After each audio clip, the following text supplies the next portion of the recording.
ABC 7 presents Eyewitness Newsmakers with Adrienne Alpert. Today on Eyewitness Newsmakers, California at the crossroads. Will the governor's plan for higher taxes save public schools? Governor Brown made his case in his State of the State address. Today we'll hear from the state Senate's Republican leader, comparing views on California's fiscal outlook. The economy is turning around. Let's not get in the way of it. Let's keep government lean, responsive, and in that way we can better grow the jobs. Putting it as simply as I can, California is on the mend. Our guest, Republican State Senator Bob Huff of Diamond Bar, whose outlook sounds like the governor's. Does that signal new bipartisan solutions? Good morning, I'm Adrienne Alpert, and welcome to my guest, Senator Bob Huff, who is the Senate Republican leader. Great to be with you. And you were just elected to that position, so yes, congratulations to Thank you. I think. Does this signal new bipartisanship, though, with what you're hoping with your outlook, Senator?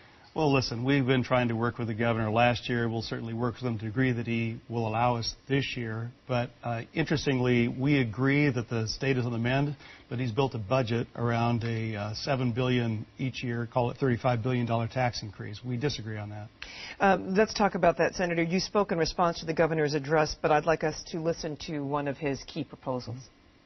For my part, I'm determined to press ahead with substantial budget cuts and my tax initiative. The cuts are not ones I like, but the situation demands them. As for the initiative, it's fair, it's temporary, and it's half of what people were paying in 2010. And it will protect our schools and guarantee in the Constitution funding for the public safety programs we transferred to local government. Governor has a tax initiative, wants to get it on the ballot in November, half-cent sales tax and a tax on those making $250,000 a year or more. Your comments on the initiative? Well, he does make the case that it's less than the taxes that expired last year. Having said that, our revenues grew without those taxes. You remember at the beginning of last year, the state was going to go off the cliff unless we did these massive tax increases or extended it. Well, it didn't happen. Revenues grew by over $8 billion. They're continuing to grow. So I believe we shouldn't be getting in the way of business. Let them create the jobs that are going to pay the taxes to fund government. This is based on your outlook for the economic future of California, but the governor is saying, should it not go that way, schools, which would bear the brunt of this cut if these $7 billion aren't raised by these tax initiatives, that they will perhaps go another 3 weeks shorter, that this $5 billion almost could equate to 3 weeks on a shorter school year? You've set up a very interesting dilemma, because last year the governor, while he was working with the Republicans, and we would ask him, so what are you going to do if you don't get these taxes? We don't think they're going to pass. He says, I don't want to hold a gun to the head of the voters. Well, then this year he's working around the Republicans. He's not engaging with us. And then he is holding a gun to the heads of the voters. But with his budget proposal, he's not giving more money to education, but he's cutting 97% of the cuts would go to education. So it's definitely a gun to the head, and it's a little bit disingenuous. Say this doesn't pass, as you do predict in some instances, and there is not the revenue raised as you might hope. Where then would you cut? Well, this is, part of the thing we get into, and people love to trap Republicans. Well, if you don't like this, where would you cut? Well, first of all, this wouldn't be our budget. And we always say our budget is littered on the floor of every budget hearing room in the state capitol, because we come up with ideas or similarly dismissed. Then we get into a problem and say, well, Republicans, where's your ideas? Well, first of all, there have been many creative ways to raise revenues that we've just thrown out and we haven't looked at. And if we were making cuts, we would be doing them in different places. The budget's very complex, and it's kind of a tough thing to answer. We'd have a totally different budget. But it would not cut education then? It would not education like this. No, social services continue to grow. In fact, the courts have kind of said some of the cuts, a couple of $1 billion of the cuts that were already made last year can't go forward because of court decisions. But there's always different ways to craft a budget, but it has to be comprehensive. It can't just be looked at in one little line item at a time. One item while we're talking about the budget that caused a little bit of levity, the governor did refer to the fact that your Republican response to the governor's message came out a day before his message, and you wondered if you had the powers of precognition and perhaps might have some stock tips for him. I do. Don't invest in Illinois, because they raised taxes last year and their bond rating was now lowered, because, as it was saying in a Wall Street Journal article recently, that they didn't realize the revenues they thought they would, and because of their instability, they have now been lowered. So don't invest in Illinois. All right, that's one good stock tip. Well, that may be a bond tip. I'm not really quite sure. You're saying revenues could be up by already, what, 3.5%? Or there's been some increase already coming into the budget? There has been, and it's projected to be growing over 6%. The thing that flip side of that is when we give more revenues to the government, they tend to grow programs. So on the natural, our government will actually grow 1% more than what our revenues are, but we're still under what would be population growth and inflation if you tracked it back to 10, 12 years ago. All right, so when you go back to Sacramento and when this conversation starts with the governor's budget, where do you go from here? I mean, you hold a key block of votes. It was a key block of votes that he felt was what blocked the extension of the 2010 or the temporary taxes, and felt that those were more than what he's going for here.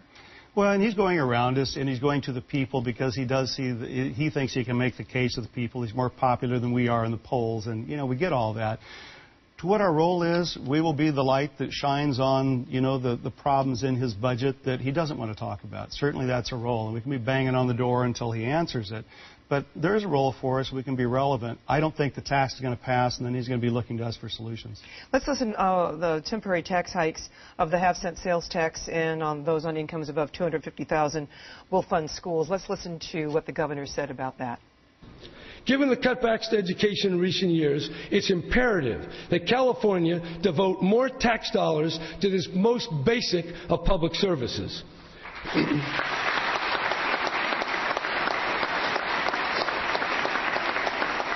If we're successful in passing the temporary taxes that I've proposed and the economy continues to expand, schools will be in a much stronger position. But Republicans say Democrats want to raise taxes to grow government, not protect schools. Is that your opinion, and why? Yes, well, even if you listen carefully to what he just said, if you pass my taxes and the economy continues to grow, schools will have funding. Well, again, his taxes don't provide any extra money to schools. The real part of that will fund it is if the economy continues to grow, because on the natural, Prop 98 will dedicate 40% of that revenue to schools. So they continue to grow like an 8% rate, which is even faster than the rest of this. So schools will get the money they want. Just putting more money into the classrooms without reforms, according to a Stanford study, doesn't get us to where we want to go and be a waste of money. So there is some discussion among taxpayer groups to also put competing ballot measures on in November that might cap spending according to population growth and inflation. Is that a good way to go, too? I think it is a good way, because what the government demonstrates year after year is when they have revenues, they find expenses to rise up to meet those levels of revenues that they have. If you cap it, on the other hand, we could pay off the wall of debt, and then we could be prioritizing, but not just growing government. There's always the cry that comes out of that, though, is ballot box budgeting. And doesn't that hamstring you as a legislator if there should be something else you need to do at a time? As a minority party member in the legislature, I'm hamstrung by definition. So, you know, ballot box budgeting is not the best way to go. But that's what the governor's trying to do, because he could not work with us and bring his constituencies along. It's a sad fact of life, but that's the reality in Sacramento. There were some other issues the governor brought up about education. I just wanted to touch on just a little bit of it. The education reform issues that he talked about. Where do you and the party stand on that?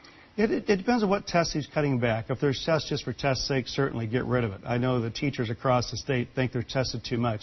On the other hand, I carried legislation to extend the STAR testing for second graders, because it's been demonstrated if you don't identify, particularly like reading problems by fourth grade, then you can have a kid trapped in problems the rest of their life. So some tests are necessary, some aren't. I'm open to looking at what works and what doesn't. All right, Senator Huff, we have a lot more questions for you, but stay tuned. We will have more with Senator Huff when we come right back.